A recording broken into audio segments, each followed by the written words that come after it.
आज गंगा दशहरा पर्व है और नारद न्यूज के सभी दर्शकों को गंगा दशहरा पर्व की बहुत बहुत शुभकामनाएं। अन्य त्योहारों की तरह गंगा दशहरा पर्व पर भी कोरोना का ग्रहण लगा हुआ नजर आया है। और बात करें भरतपुर के प्राचीन गंगा मंदिर की, तो जहां आज के दिन खासी चहल पहल और रौनक रहा करती थी, वहां आज सन्नाटा पसरा हुआ नजर आया। हालांकि कुछ भक्तों ने मंदिर पहुंचकर गंगा महारानी के दर्शन किए, लेकिन मंदिर में वीरानी छाई हुई दिखाई दी। यूँ तो गंगा महारानी के मंदिर देश में कई जगह स्थित हैं कि जितना भव्य मंदिर भरतपुर में गंगा महारानी का है, ऐसा मंदिर कहीं पर भी नहीं है।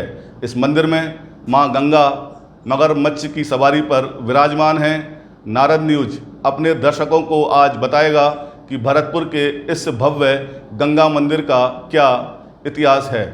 देश के विभिन्न इलाकों में यूं तो गंगा महारानी के कई मंदिर हैं, लेकिन जितना भव्य मंदिर गंगा महारानी का भरतपुर में है, ऐसा मंदिर वहां भी नहीं है जहां की गंगा बह रही है। आज गंगा दशहरा पर्व है और नारद न्यूज अपने दर्शकों को बताएगा कि भरतपुर के भव्य गंगा मंदिर का इतिहास क्या है। भरतपुर शहर के बीचों बीच गंगा महारानी का भव्य मंदिर बना हुआ है और बताया जाता है कि इसके निर्माण में लगभग 90 साल का समय लगा था। गंगा मंदिर लोहागढ़ दुर्ग के मुख्य द्वार के ठीक सामने स्थित है और मंदिर की वास्तुकला देखते ही बनती है। खास बात यह है कि मंदिर के अंदर मगरमच्छ पर सवार मां गंगा महारानी की भव्य प्रतिमा है और बताया जाता है कि देश में कहीं भी किसी भी मंदिर में गंगा महारानी की इतनी भव्य प्रतिमा नहीं है। बलवंत सिंह जी, उनके कोई संतानोत्पत्ति नहीं थी। जब पुरोहितों ने उनसे कहा था कि आप हरिद्वार जाइए और माँ से प्रार्थना करिए कि मेरे संतानोत्पत्ति हो, जब हर की पौड़ी पे जाके महाराज साहब ने माँ से प्रार्थना करी कि मेरे यहाँ संतानोत्पत्ति होगी तो मैं आपका भव्य मंदिर का निर्माण करूँगा। उनके यहाँ संतानोत्पत्ति हुई। महाराज जसवंत सिंह जी, जो अब भी प्रदर्शनी लगती है, जब उन्होंने सन 1845 में इस मंदिर की नींव लगवाई थी महाराज साहब ने, और 90 साल इसको बनने में लगे थे। और उनकी 5वीं पीढ़ी श्रीमान महाराज साहब विजेंद्र सिंह जी, उन्होंने माँ की स्थापना करी सन 1937 में। तो तकरीबन 175 साल इस मंदिर को हो गए और पूरे हिंदुस्तान के अंदर सबसे बड़ा भव्य मंदिर गंगा मैया का यहाँ भरतपुर में ही है। गंगा मंदिर के निर्माण की शुरुआत सन 1845 में भरतपुर के जाट शासक महाराजा बलवंत सिंह ने कराई थी और 5 राजाओं के शासन काल तक गंगा मंदिर का निर्माण चलता रहा था। महाराजा सवाई ब्रजेंद्र सिंह जी के शासन काल में गंगा मंदिर का निर्माण कार्य पूरा हुआ था। मंदिर में पुण्य सलीला मां गंगा की विशाल प्रतिमा के दर्शन करने के लिए दूर दराज से श्रद्धालु भरतपुर आते हैं। बताया जाता है कि भरतपुर के महाराजा बलवंत सिंह को लंबे समय तक जब कोई संतान की प्राप्ति नहीं हुई तो उन्होंने अपने पुरोहित की सलाह पर गंगा महारानी का मंदिर बनवाने का प्रण लिया था। गंगा महारानी की प्रतिमा संगमरमर की बनी है और उनके बगल में 4 फीट ऊंची राजा भागीरथ की प्रतिमा भी विराजमान है, जो कि मां गंगा को प्रणाम कर रहे हैं।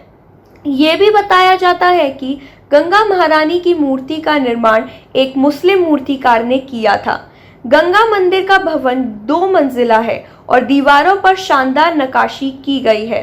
बादामी रंग के इस मंदिर के निर्माण के लिए भरतपुर जिले से बसी पहाड़पुर का पत्थर उपयोग में लिया गया है। वास्तुकला के लिहाज से गंगा मंदिर में मुगल, राजपूत और दक्षिण भारतीय शैली का मिश्रण भी दिखाई देता है। गंगा मंदिर लगभग 1.5 एकड़ क्षेत्र में फैला हुआ है और मंदिर की खास बात यह है कि राजमहल के झरोखा से सीधे गंगा महारानी मंदिर के दर्शन भी होते हैं। भरतपुर के गंगा महारानी के मंदिर में दर्शन करने आने वाले श्रद्धालुओं को प्रसाद के रूप में गंगा जल वितरित किया जाता है। गंगा दशहरा जो है बहुत पावन पर्व है। आज ही के दिन भागीरथ जी स्वर्ग से गंगा मैया को पृथ्वी पर लेकर आए थे, अब मनुष्य के पितृस्वरों का और मनुष्यों का उद्धार करने के लिए। और इस कोरोना काल में इस समय दर्शनार्थी सब माँ के उससे दर्शनों से वंचित हैं, सब परेशान हैं। आज के दिन माँ के जो अर्पण होता है वो कुंजा हो गया, आपके पंखे हो गए, नैवेद्य हो गए, ठीक है ना, ये सब माँ के चरणों में सब आज अर्पण होता है। लेकिन कोरोना काल के चलते हुए मंदिर बंद है, किसी भी श्रद्धालु को, किसी को भी कोई दर्शनों का लाभ नहीं प्राप्त हो रहा है। करने अब इस साल मंदिर बंद है, कोरोना की वजह से दर्शन नहीं हो रहे हैं। अच्छा, तो गंगा जल भी लेने आती थी आप? गंगा जल भी लेने आते थे, वो भी नहीं मिल पाया? नहीं मिल पा रहा है गंगा जल। हर साल गंगा मैया के दर्शन करने आते थे हम, तो अब क्या लॉकडाउन की वजह से कुछ नहीं हो रहा है, बाहर से दर्शन हो रहे हैं। बाहर से पूजा किया आज है? फूल फल जो चढ़ाए और वो बाहर से चढ़ा दिया। गंगा दशहरा पर्व के मौके पर भरतपुर के गंगा मंदिर में मेले जैसा माहौल दिखाई देता है, लेकिन कोरोना महामारी के चलते गंगा दशहरा पर्व पर इस बार भी रौनक फीकी ही नजर आई है।